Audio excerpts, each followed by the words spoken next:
Delhi girls trip part 2. So നമ്മൾ വൈകിട്ടായപ്പോൾ കത്ര railway സ്റ്റേഷനിലെത്തി. ഇവിടെ നിന്ന് ഡൽഹിക്കുള്ള ട്രെയിൻ 8 മണിക്കാണ്. സോ അത്രയും നേരം നമ്മൾ ഇവിടെയാണ് ഇരിക്കുക. അവിടെ ചെന്നപ്പോഴാണ് ട്രെയിൻ ക്യാൻസലായിട്ട് നമ്മുടെ സീനിയേഴ്സ് അവിടെ ഇരിക്കുന്നത് കണ്ടത്. സോ അവരുടെ കയ്യിൽ നമ്മുടെ ലഗേജും കാര്യങ്ങളൊക്കെ ഏൽപ്പിച്ചിട്ട് നമ്മൾ റെയിൽവേ സ്റ്റേഷന് വെളിയിലേക്ക് ഇറങ്ങി. ഇവിടെ അടുത്തൊരു മോളുണ്ട്, അവിടെ പോയി ജസ്റ്റ് ഒന്ന് ഫ്രഷപ്പ് ആവുക എന്നുള്ളതാണ് ഐഡിയ. അങ്ങനെ നമ്മൾ അവിടേക്ക് പോയി. അവിടെ ചെന്നിട്ട് എന്തെങ്കിലും കഴിക്കണമെന്നുണ്ടായിരുന്നു. സോ നമ്മൾ മക്ഡൊണാൾഡ്സിൽ പോയിട്ട് ഐസ്ക്രീം വാങ്ങിച്ച് കഴിച്ചു. വലിയ ഗുണമൊന്നും ഉണ്ടായിരുന്നില്ലെങ്കിലും നമ്മൾ കഴിച്ചു. അത് കഴിഞ്ഞ് നമ്മൾ നേരെ മോളിൽ നിന്ന് ഇറങ്ങി നേരെ റെയിൽവേ സ്റ്റേഷനിലേക്ക് പോയി. കാരണം നമ്മളവിടെ ചെന്നിട്ടുണ്ടായിരുന്നു സീനിയേഴ്സിന് കഴിക്കാൻ പോകാനായിട്ട്. അത്യാവശ്യം കുഴപ്പമില്ലാത്തൊരു സേഫ് റെയിൽവേ സ്റ്റേഷനായിട്ടാണ് എനിക്ക് തോന്നിയത്. അങ്ങനെ നമ്മൾ സമയമായപ്പോൾ നമ്മുടെ അടുത്ത ട്രെയിൻ കയറാൻ പോയി. ഇങ്ങോട്ട് വന്നത് വന്ദേ ഭാരത് ആണെങ്കിലും തിരിച്ച് നമ്മൾ പോകുന്നത് സംക്രാന്തി അങ്ങനെ എന്തോ ഒരു ട്രെയിനിലായിരുന്നു, പേര് ഞാൻ മറന്നുപോയി. സോ നമ്മളെല്ലാവരും പോയി സീറ്റിലെല്ലാം ഇരുന്നു, ഒരുമിച്ചിരിക്കുകയായിരുന്നു. കുറേ നേരം വർത്താനവും കാര്യങ്ങളൊക്കെ പറഞ്ഞിരുന്നു.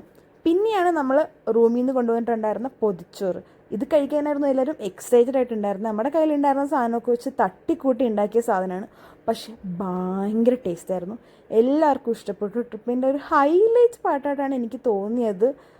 ഏറ്റവും കൂടുതൽ ഇഷ്ടപ്പെട്ട കാര്യം ഇതായിരുന്നു. അങ്ങനെ ഫുഡ് കഴിച്ച് കഴിഞ്ഞാൽ നമ്മൾ കയറി കിടന്ന് ഉറങ്ങി. നല്ലൊരു ഉറക്കത്തിന് ശേഷം കണ്ണ് തുറന്ന് ഒരു 7:30 ആയപ്പോഴേക്കും നമ്മൾ ഡൽഹി റെയിൽവേ സ്റ്റേഷൻ എത്തി ഗൈസ്. അവിടുന്ന് നമ്മൾ ഭയങ്കര എക്സൈറ്റഡ് ആയിരുന്നു, കാരണം എല്ലാവരുടെയും വീട്ടിൽ നിന്ന് അപ്രൂവായിട്ടുള്ള ആദ്യത്തെ ഒരു അഡൾട്ട് ഇല്ലാത്ത ട്രിപ്പായിരുന്നു. പിന്നെ നമ്മൾ സ്റ്റേഷനിൽ നിന്ന് നേരെ മെട്രോ കയറിയാൽ പോയേ. അപ്പം ഈ വീഡിയോയിൽ ഇത്രേ ഉള്ളൂ. Bye bye.